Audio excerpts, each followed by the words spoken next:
What is going on, Cedar Ridge Chronicles? I hope y'all are doing good this morning. If y'all have never been here before, my name is Daniel Williams. This is Cedar Ridge Chronicles. Welcome to my shop. I am going to ask y'all a question today.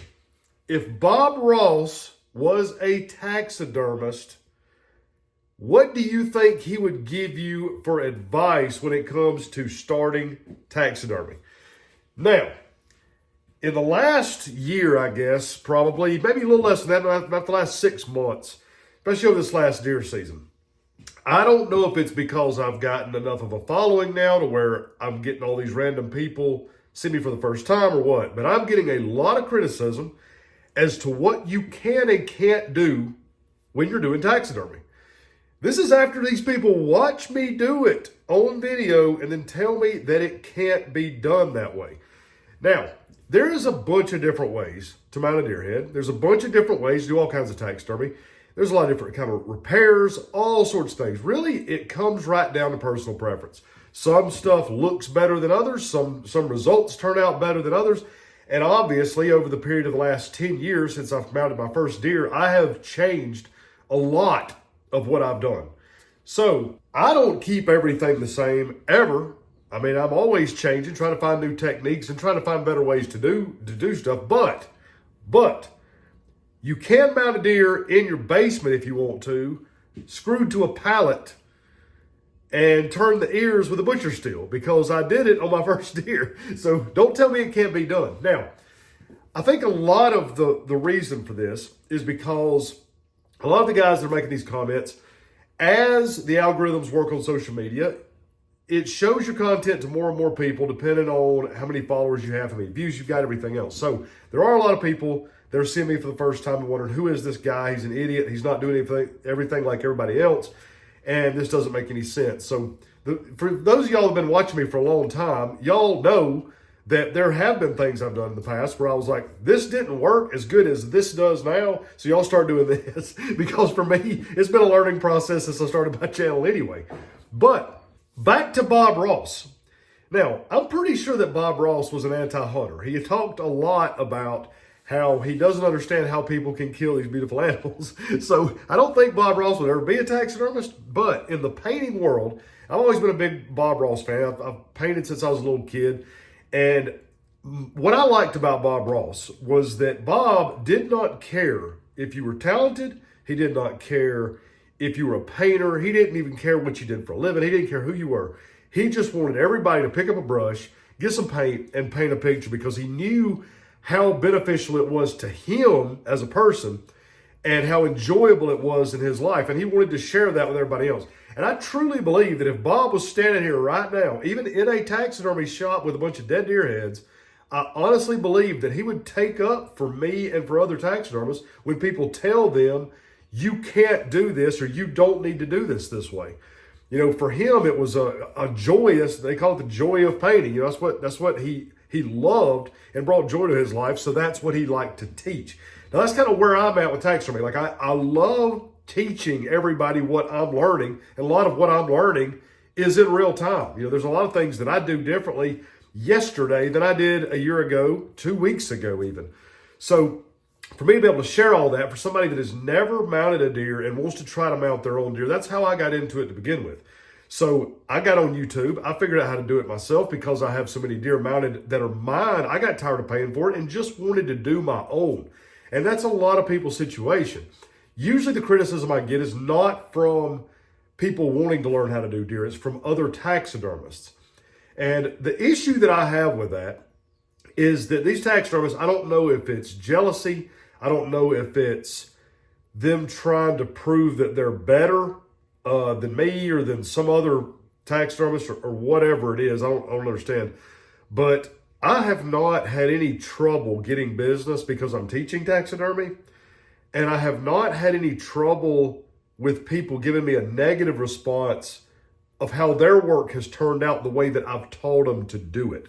So in my opinion, I don't think that it really matters what a lot of these other taxidermists think when they don't have an open mind enough to understand there are multiple ways of doing something. Just because you go to school and learn one way to do something does not mean it's the only way that it can be done. Now, if you decided to spend, 50 grand on school, then that's your problem. It's not ours. We have this thing called YouTube, which is free, where we can learn how to do it ourselves. So, pay your bills off and we'll just keep on mounting deer heads. Now, as far as the Bob Ross deal, if Bob Ross was a taxidermist, I think that Bob would be doing the same exact thing that I am. He took a lot of criticism from other artists back in his day because they said the way he did things basically was sloppy. He did wet on wet oil painting, just slapped everything together. I mean, he'd sit there and do a painting in 30 minutes on television, and that wasn't even including commercials. It didn't take me just a few minutes. Once I learned his method of doing things when it came to painting, I could sit there and paint a picture in 10 minutes.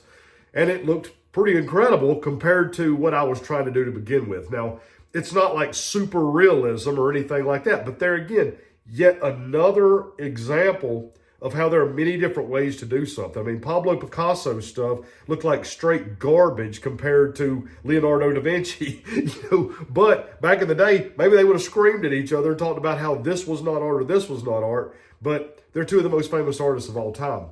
Now, if you ask anybody this day and time, who's the best artist that's ever been on TV, everybody is going to say Bob Ross. But you talk to the art world, and a lot of people in the art world are going to say, no, Bob Ross didn't know what he was doing. The fact is, though, the people that Bob taught how to paint was probably in the hundreds of thousands. I mean, there's no telling how many people have picked up a brush and painted a landscape just based on Bob's instruction and recommendation and his just influence saying, just get a canvas and a brush. Who cares what it looks like? Like, it's fun to do. It doesn't matter how good it is. So, that's kind of been my thing with taxidermy. So, like, when y'all get started, if y'all decide that y'all want to mount your own deer, or if you want to start your own taxidermy shop, just do it. There are going to be local taxidermists who are going to attack you. There's going to be people on social media that's going to tell you your stuff doesn't look good. And they're going to be trying to keep you from getting that little piece of the pie and keep you from getting the credit that you deserve for what you're teaching yourself how to do. I've even had a local guy here recently that has been telling people that I am not self-taught, okay? He said, because I learned on YouTube, there is no new information and that I had to learn from somewhere, even though I've never seen a deer mounted, that I am not self-taught because I learned from watching something else. So, I mean, I don't know what self-taught means this day and time, but I can't just sit down and invent taxidermy, okay? We know that's not going to happen, but I am self-taught. I have somebody did not teach me how to do it. I watched videos and taught myself how to do it based on those videos. So, whatever, man. But don't let these people discourage you. Keep doing what you're doing. Make it happen, because I'm telling you right now, y'all see all these deer back here behind me? I've got almost 200 deer in my shop right now. It has increased year to year to year until this year I've finally had to start turning deer down just because I have so many of them. It's the first year I've ever had to do that, which is a milestone for me. I was hoping I would, one day get to that point, and now here we are. So if I'm getting more deer than I can even do, and I've got guys telling me that what I'm doing is not right, then obviously they are the problem. It's kind of like when you've been married 5 times and you say that it's always the other person. Like, that is not true. You're the problem. So while these guys are working their full-time jobs and they're mounting their 30 and 40 deer a year and telling me that I'm not doing things right because I'm not a professional taxidermist, or I didn't go to school, or I don't enter taxidermy competitions, which this is a whole nother subject, taxidermy competitions. Did you ever hear about Bob Ross going to a bunch of paint competitions? Like, if Bob Ross probably could not stand competition. And now, I don't mind competition. I enjoy fishing tournaments. I enjoy big buck contests. I like competition. I mean, watching football, it's competition.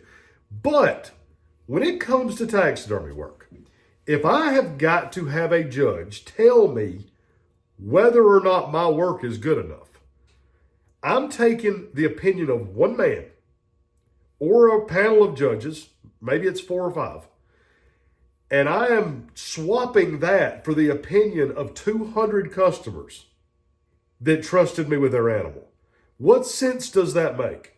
Okay, now if you enjoy doing taxidermy competitions, I have nothing against that. That's fine. But you better not have anything against me not liking taxidermy competitions. Because for me, I do this for my customers. If I'm working on a taxidermy competition piece and I'm posting about how I've been working on this piece for 3 months and I've got customers waiting a year or 2 years to get their deer back, that is a problem for my business, okay? Basically, it is a bad business. If you want to do taxidermy competitions, that's fine.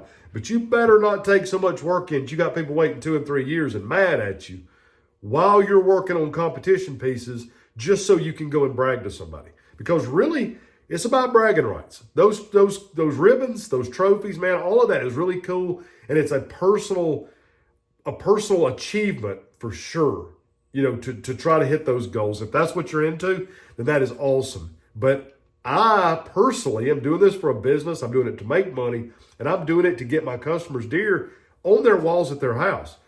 So as far as a tournament, not a tournament, but a competition taxidermist, like for them to say what you need to do is go and enter a competition and see really how good you are. Let some judges tell you what you're doing wrong. That will really improve your work. Well, I mean, taking advice really does improve your work. But when I'm getting advice from 1,000 people online, why do I need advice from one man somewhere in a competition? Because I'll be honest with you, I have been to some competitions and I've looked at the work in person myself, and I've seen the deer that have won versus the deer that I thought looked the best. And we've talked about this before. Everybody has got an idea of what a white-tailed deer looks like. Every deer looks different. Every deer has got certain physical characteristics that are different, whatever. People take the best cape that they can find the entire year to enter these competitions. And if you think a super thin-skinned deer looks great that's got a summertime coat, maybe that's your idea of the perfect whitetail mount. Whereas if you like a deer from up north in the middle of the wintertime that's got hair 3 inches long, maybe to you that looks like a mature buck, big deer. That's your idea of a perfect deer mount. Well, every single deer that I've get in here, matter of fact, y'all come here for a second. We'll break half my room here. Y'all can see this deer right here. This is summertime coat, super thin, velvet buck. You go right over here, this long-haired deer with this different coat. And they're completely different animals. I mean, they look completely different. Nothing similar about them at all. If you came into my shop, you'd almost think 2 different people mounted them. And when you go into a competition, that's what you're going to run into. You've got 20 or 30 different heads, and the judges are going to say, this one right here is the best. Based on all of our votes and all of our numbers, this right here is the best. I have seen deer before at these competitions where I'm like, that right there is the best looking deer mount I've ever seen. And it'll come in like third. So maybe I wouldn't be good as a judge. Maybe I don't know what to look for when it comes to a competition. But I will say this. I know what to look for when I want on my wall. So if you're dealing with customers who actually want deer on their wall, you're going to end up with a group of people that like your personal brand of deer mount. And if you'll stick to that, and if you will learn the best you can to do the best you can based on anatomy, symmetry, correct things that make it look like a deer. The eyes can't look jacked up, and you can't have a messed up inside out nostril or something stupid. But when you got your own brand, there will be a following of customers that say that guy does the best work. Now, that is an opinion, but that opinion is what's going to build your business. So when everybody, say you've got 100 people with that opinion, all of a sudden you've got 100 customers. And, your stuff may not be the best, and it may not be as good as the guy down the road to a judge. But to those 100 people, if your stuff is better, then you've got 100 that the guy down the road does not have. Now, he's going to have 100, 200 that you don't have because they've got the opinion that the other deer looks better. But if Bob Ross was a taxidermist, Bob Ross would say that none of this matters. Competition doesn't matter. What matters is what you enjoy doing, what you think looks the best.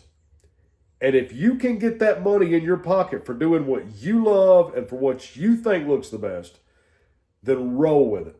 Every other opinion does not matter. Doesn't matter at all. So do not get discouraged. Y'all put the deer heads together. The more you do, the more that you practice, the better you're going to get. So the first ones are not going to look good. I promise you that. Unless you really go to some classes and do some sure enough research, it's going to be hard to get the first few right. But if you keep doing them, there are going to be people that's going to be like, man, I'm taking my deer to this guy. And be honest, be transparent, let them know everything, all the facts, timelines, be as honest as you possibly can. I promise you, you will be successful. So guys, really appreciate y'all spending time with me this morning. Come back and watch the next video. Be sure you hit that subscribe button. We'll see y'all next time.